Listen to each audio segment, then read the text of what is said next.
Hello बच्चों, NEET VNM chemistry में आप लोगों का बहुत बहुत स्वागत है।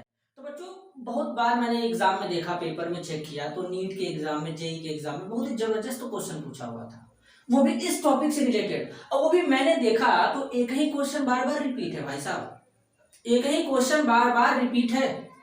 तो क्या है वो क्वेश्चन? सबसे पहले उस क्वेश्चन को समझने से पहले उस टॉपिक को समझते हैं, हाइड्रेटेड वाटर। अब भाई साहब, हाइड्रेटेड वाटर क्या होता है, इसके लिए मैंने यहाँ पे कुछ डेफिनेशन वगैरह लिखा है, पहले इसको समझते हैं। हाइड्रेटेड वाटर या फिर इसी को हाइड्रेट्स फॉर्मेशन कहते हैं। अब नाम से पता चल रहा है हाइड्रेट्स मतलब वाटर प्रेजेंट होगा भाई।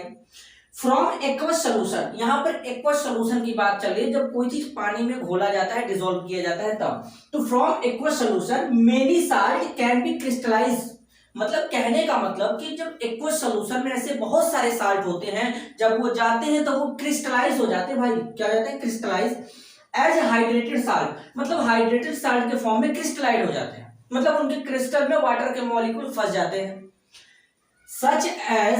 सच एंड एसोसिएशन, इसी को एसोसिएशन भी कहते हैं, of water is of different type. अब ये डिफरेंट टाइप से हमारा एसोसिएशन वाटर का होता है।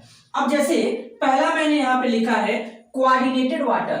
अब जैसे कोऑर्डिनेटेड वाटर क्या होगा भाई साहब, आपको ये कॉम्प्लेक्स दिख रहा है, ये क्या है? ये कॉम्प्लेक्स कंपाउंड है। अगर इस कॉम्प्लेक्स कंपाउंड को जरा सा ओपन किया जाए तो 6 वाटर है, H2O।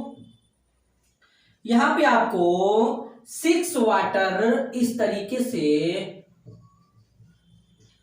क्रोमियम के साथ में कॉम्प्लेक्स बनाते हुए नजर आएंगे।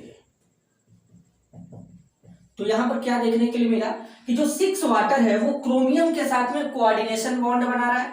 तो इस टाइप के वाटर को कोऑर्डिनेटेड वाटर कहते हैं। ऐसे वाटर जो कॉम्प्लेक्स कंपाउंड में सेंट्रल मेटल आयन के साथ में कोऑर्डिनेट बॉन्ड से जुड़े होते हैं, उसे कोऑर्डिनेटेड वाटर कहते हैं भाई साहब। इसी तरीके से दूसरा देखेंगे तो इंटरस्टिशियल वाटर है।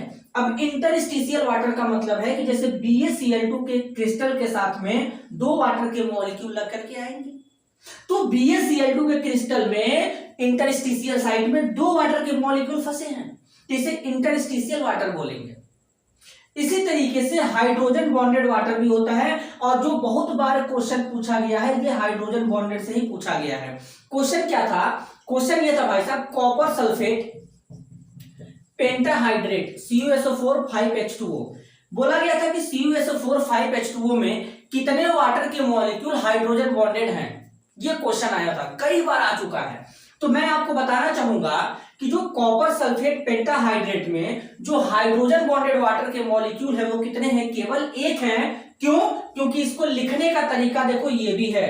लिखने का तरीका ये है कि यहाँ पे ये कॉम्प्लेक्स के फॉर्म में H2O हो जाएगा, यहाँ पे 4+2, इसके बाद यहाँ पे कोऑर्डिनेशन स्फीयर के बाहर सल्फेट आयन यहाँ पे रहता है, -2 रहता है, और साथ में यहाँ पर वाटर रहता है। तो जो वाटर का मॉलिक्यूल, ये वाटर का मॉलिक्यूल तो कोऑर्डिनेशन स्फीयर के अंदर है, तो जो कोऑर्डिनेशन स्फीयर के अंदर होगा वो एज ए लिगेंड काम करेगा। लेकिन ये जो वाटर का मॉलिक्यूल कोऑर्डिनेशन स्फीयर के बाहर है, ये वाला, ये हमारा वाटर का मॉलिक्यूल भाई साहब यहाँ पे क्या करने वाला है?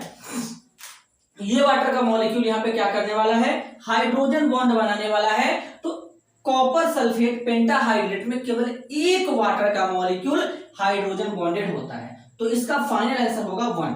तो ये 3 टाइप के वाटर मैंने बताया आपको, coordinated water, interstitial water, hydrogen bonded water. तो इस 3 तरीके में से सबसे ज्यादा क्वेश्चन पूछा जाने वाला है नीट जेईई में हाइड्रोजन बॉन्डेड वाटर से। और वो भी कंपाउंड कौन सा दिया था? यही दिया था, कॉपर सल्फेट पेंटाहाइड्रेट में कितने वाटर के मॉलिक्यूल हाइड्रोजन बॉन्डेड होते हैं, यही पूछा गया था। ठीक है, तो 1 होते हैं, तो इसलिए मैंने इसको डिस्कस किया।